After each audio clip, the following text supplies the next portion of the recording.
ẹlẹ́ṣẹ̀ kan kò ní lọ láì jìyà o. Gbogbo àwọn tó lọ́wọ́ nínú ṣíṣekú pa Khadija ni ó fojú winá òfin. Ìjọba Kwara.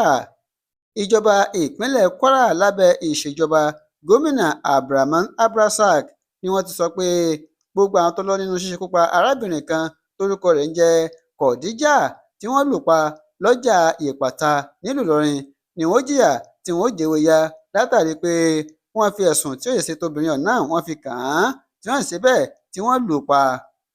Tẹ́ ò bá gbàgbé, lọ́jọ́bọ̀ tọ́sídẹ̀ẹ́ ọ̀sẹ̀ yìí ni ìròyìn gba orí ayélujára níbi tí wọ́n ti sọ pé ní ọjà Ìpàtà nílùú Ìlọrin ni wọ́n ti mú arábìnrin kan tórúkọ rẹ̀ ń jẹ́ Khadija tí wọ́n sì lù ú lálùbami.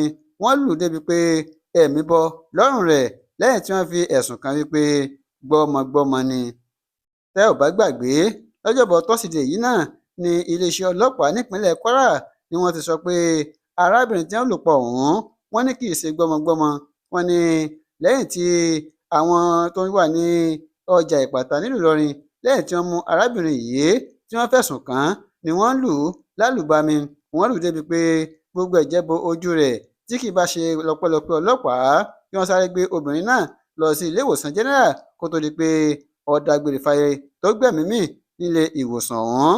Lẹ́yìn náà ni àwọn mọ̀lẹ́bí arábìnrin yìí ni wọ́n ti jáde lọ́jọ́ Ẹtì Friday yìí tí wọ́n sì ní àwọn rọ ìjọba ìpínlẹ̀ Kwara, àwọn gómìnà Abdulrahman Abdulrasaq, àwọn rọ ààrẹ orílẹ̀-èdè Bọ́lá Ahmed Tinubu láti bá wọn wá ìdájọ́ òdodo lórí ikú mọ̀lẹ́bí àwọn ìyẹn Khadija tí wọ́n lù pa.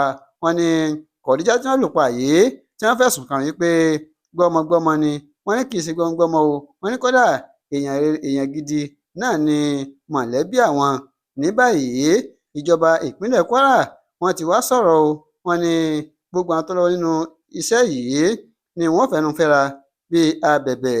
Nígbà tó ń sọ̀rọ̀ lórúkọ gómìnà ẹni tó jẹ́ kọmíṣánná tó rí sí ọ̀rọ̀ ìdàgbàsókè àwùjọ dókítà Mariam Ina Fatima Imam nínú àtẹ̀jáde kan tó fi síta tó tẹ àtòtọrẹ lọ́wọ́ ló ti ní òun kẹ́dùn pẹ̀lú mọ̀lẹ́bí olóògbé.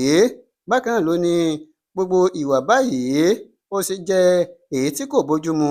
Báwo ni wọ́n ṣe lè ṣe ìdájọ́ lọ́wọ́ ara wọn ẹni ẹlẹ́ni tí kì í ṣe agbébọn tí wọ́n ṣe bẹ́ẹ̀ tí wọ́n lù pa. Ó wá ní o kò wáyé o.